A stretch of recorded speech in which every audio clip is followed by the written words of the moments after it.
श्रावण म्हणजे भगवान शंकरांची विशेष कृपा मिळवण्याचा काळ. या पवित्र महिन्यात एक छोटासा उपाय तुमच्या जीवनातील अनेक संकटे दूर करू शकतो. फक्त 5 मातीचे दिवे, थोडंसं गाईचं तूप आणि मनापासून केलेली प्रार्थना एवढंच या उपायासाठी आवश्यक आहे. हा उपाय शक्यतो श्रावणातील सोमवारी प्रदोष काळात करायचा आहे. प्रदोष काळ म्हणजे सूर्यास्ताच्या आधी आणि नंतरचा अत्यंत शुभ काळ. सर्वप्रथम एक दिवा शिवमंदिराच्या प्रवेशद्वाराजवळ लावा. महादेवाच्या चरणी आपली मनोकामना व्यक्त करा. असे मानले जाते की यामुळे घरातील नकारात्मकता आणि अडचणी दूर होतात. दुसरा दिवा बेलाच्या झाडाखाली लावा. बेलपत्र हे भगवान शंकरांना अतिशय प्रिय आहे.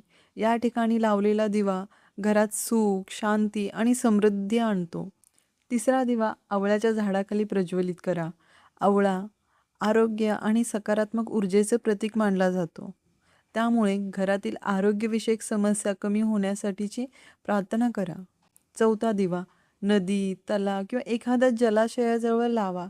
आपल्या पूर्वजांचे स्मरण करा आणि त्यांच्या आशीर्वादाची प्रार्थना करा. पितरांचे आशीर्वाद मिळाल्यास जीवनातील अनेक अडथळे दूर होतात. आणि पाचवा दिवा आपल्या घराच्या मुख्य दरवाजाच्या आतील बाजूस लावा. दिवा लावताना मनोभावे ओम नमः शिवाय या मंत्राचा जप करा.